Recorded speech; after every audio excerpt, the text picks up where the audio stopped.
আমি দুঃখিত, আমার বক্তব্য চলাকালীন হঠাৎ করে লাইন চলে যাওয়ার জন্য আমাকে কিছুটা বিরাম নিতে হলো। তা আমি যেটা বলছিলাম,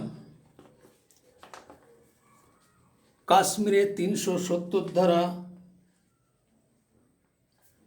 তৎকালীন সময়ে যে রাজনৈতিক ষড়যন্ত্রের শিকার গোটা ভারতবর্ষের নাগরিক, সেই 370 ধারা লাগু করার জন্য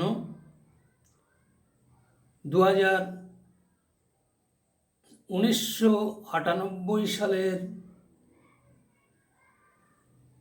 যে রিপোর্ট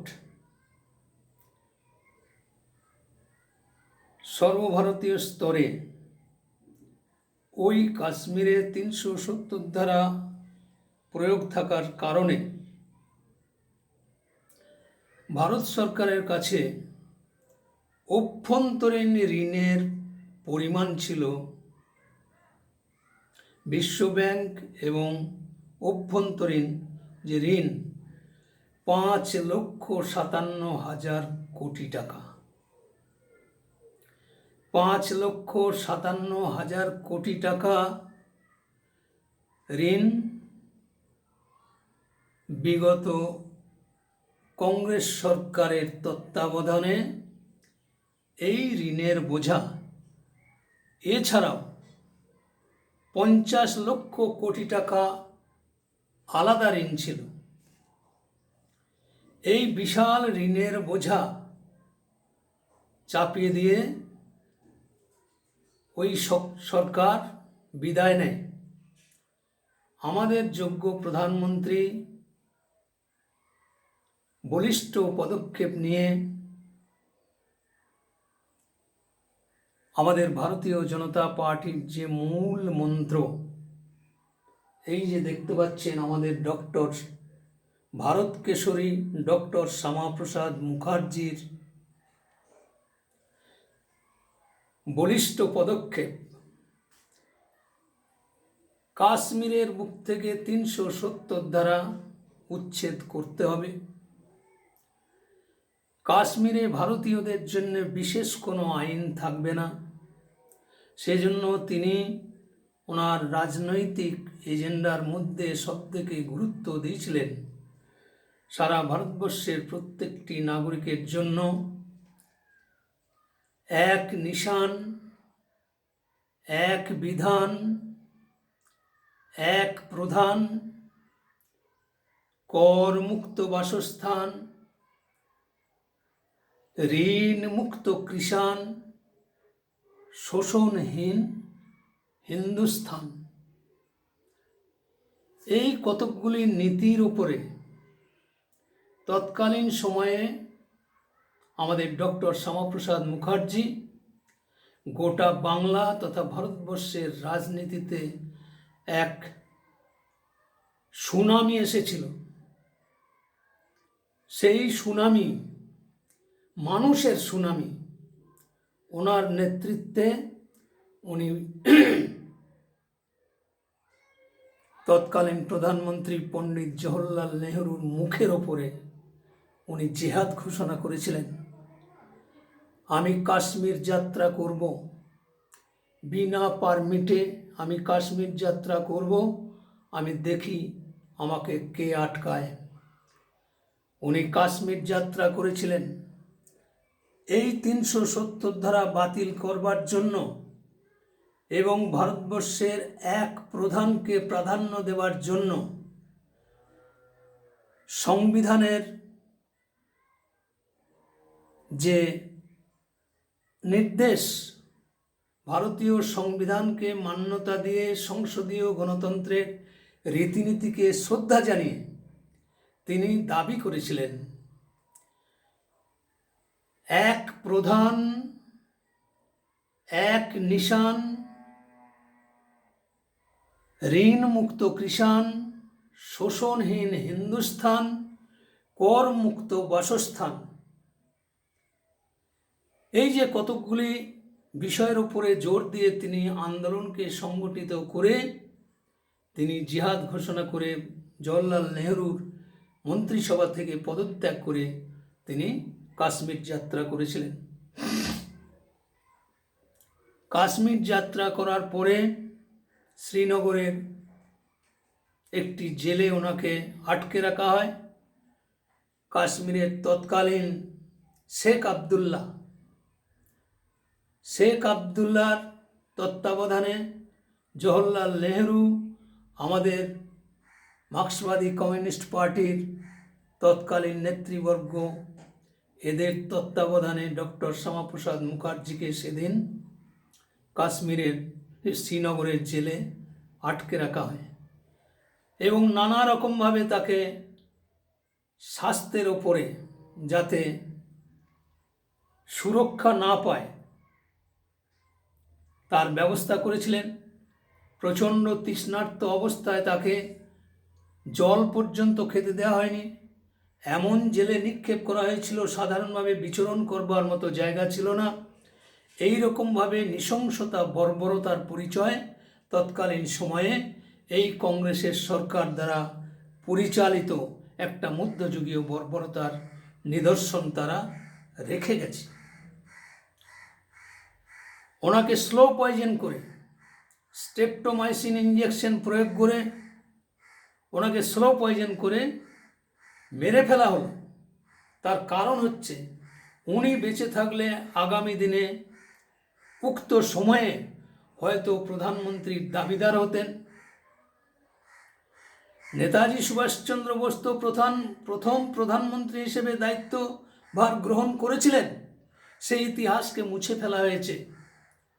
প্রথম প্রধানমন্ত্রী হিসেবে জওহরলাল নেহরুর নামটা ইতিহাসে স্বর্ণাক্ষরে লেখা হয়েছিল, কিন্তু তার মধ্যে রাজনৈতিক কুরুচিপূর্ণ যেই বিষয়গুলো ইতিহাসে রয়েছে এর বর্ণনা কিন্তু বিজেপি ছাড়া কোনো রাজনৈতিক দলের নেতারা এটাকে জনমানুষের কাছে তুলে ধরে না।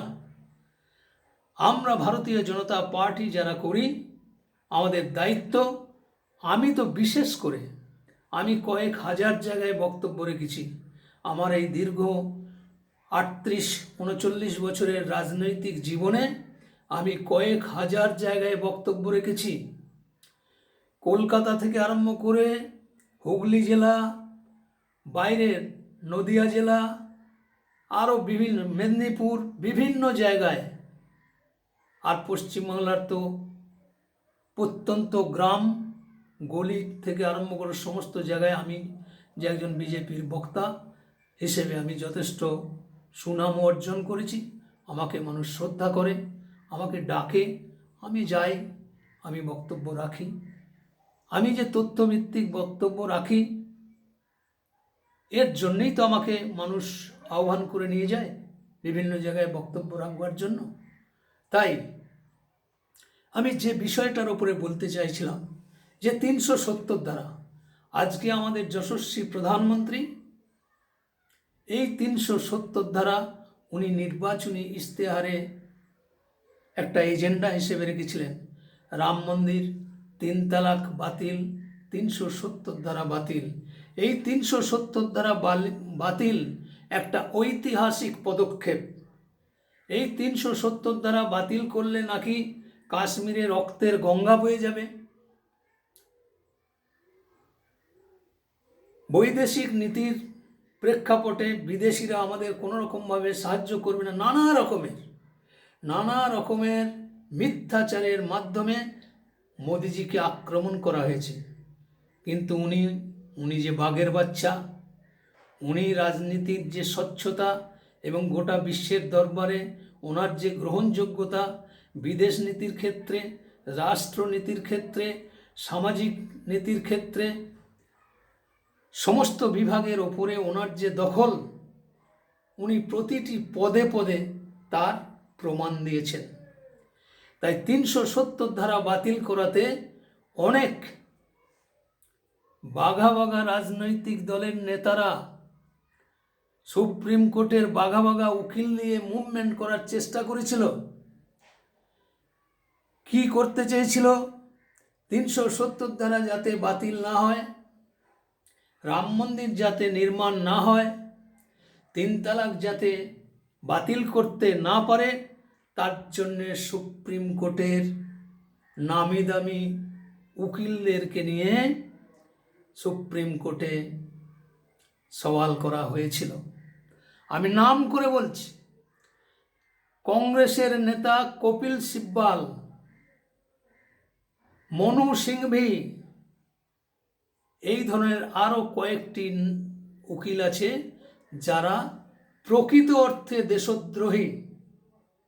প্রকৃত অর্থে এই উকিলগুলো হচ্ছে দেশদ্রোহী শয়তান। তাই এনারা রাম মন্দির নির্মাণের বাধা সৃষ্টি করেছিলেন, তাই এরা 370 ধারা বাতিলের বিরোধিতা করেছিলেন, তাই এনারা 3 তালাকের বিরোধিতা করেছিলেন। আপনারা কল্পনা করতে পারেন বোম্বাই বিস্ফোরণ যে 26/11 যে বোম্বাইয়ের তাজ হোটেলে যে নৃশংসভাবে কয়েকশো জনসাধারণকে মেরে ফেলল পাকিস্তানের চক্রান্তে, কাশব আনসারির মতো একজন জঙ্গিকে দীর্ঘ 15 থেকে 16 বছর ধরে তাকে জামাই আদরে রাখা হয়েছে জেলের মধ্যে। তার ফাঁসি হওয়া উচিত, সুপ্রিম কোর্ট রায় দিয়ে দিয়েছে, তারপরেও তাকে ঝুলিয়ে রেখে জামাই আদর করে ভারত সরকারের লক্ষ লক্ষ কোটি কোটি টাকা তাকে জামাই আদর করে লালন পালন করার কাণ্ডারি এই সমস্ত উকিলগুলো। যে উকিল এইরকম একজন জঙ্গিকে প্রশ্রয় দিয়ে ভারত সরকারের সর্বনাশ করতে পারে, তাদের কাছে ভারতের কল্যাণ আশা করা যায়? তাই এরা চরমভাবে বিরোধিতা করেও কিচ্ছু করতে পারেনি। এই মনু সিংভিকে 57 কোটি টাকার ও 2 নম্বরই আইনি প্রক্রিয়ার মাধ্যমে দেশদ্রোহিতার কাজ করার জন্য 57 কোটি টাকা এদের ফাইন দিতে হয়েছে। ফাইন 57 কোটি টাকা। এরা হচ্ছে নক্কারজনক একটা পাপ, দেশের পাপ। এরা দেশের কল্যাণ চায় না। তাই মোদিজির এক একটা পদক্ষেপকে কংগ্রেসের তত্ত্বাবধানে এরা নস্যাৎ করে দেবার, সাফল্যকে কালিমালিপ্ত করবার জন্যে এরা চক্রান্ত করে কংগ্রেসের সঙ্গে হাত মিলিয়ে বহু ষড়যন্ত্র এরা করেছে। কাশ্মীরের 370 ধারা বাতিল হলো, সেই কাশ্মীরে লক্ষ লক্ষ কোটি কোটি টাকা পরিবহন ব্যবস্থাকে পর্যটন কেন্দ্র হিসেবে আজকে ব্যাপকভাবে উন্নয়ন কাশ্মীরের বুকে হচ্ছে। আর এই 370 ধারা বাতিল হবার আগে প্রতি মাসে কিছু না কিছু অঘটন ঘটত, জঙ্গি দ্বারা ভারতবর্ষের নাগরিকের ওপরে আক্রমণ হতো। ধারাবাহিকভাবে জায়গায় জায়গায় RDX বিস্ফোরণ ঘটিয়ে বিভিন্ন আমাদের ভারতীয় সেনাবাহিনীর ওপরে ব্যাপকভাবে আক্রমণ।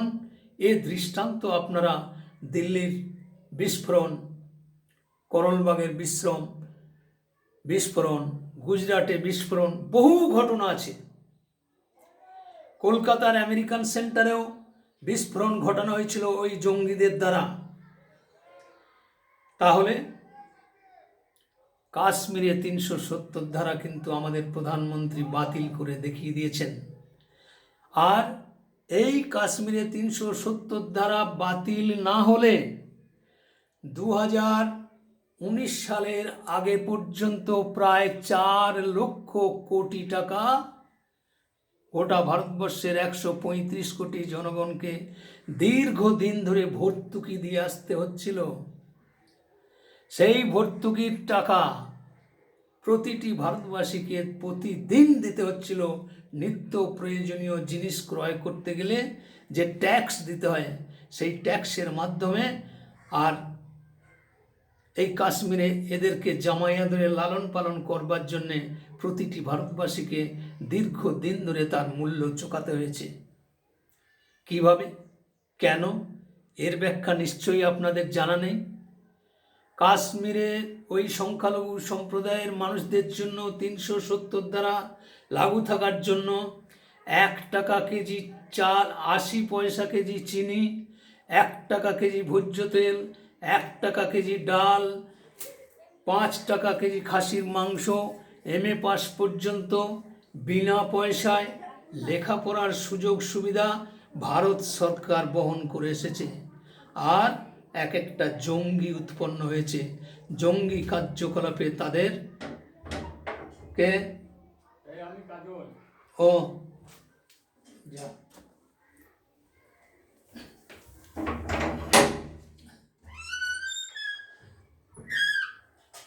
আসো, আমি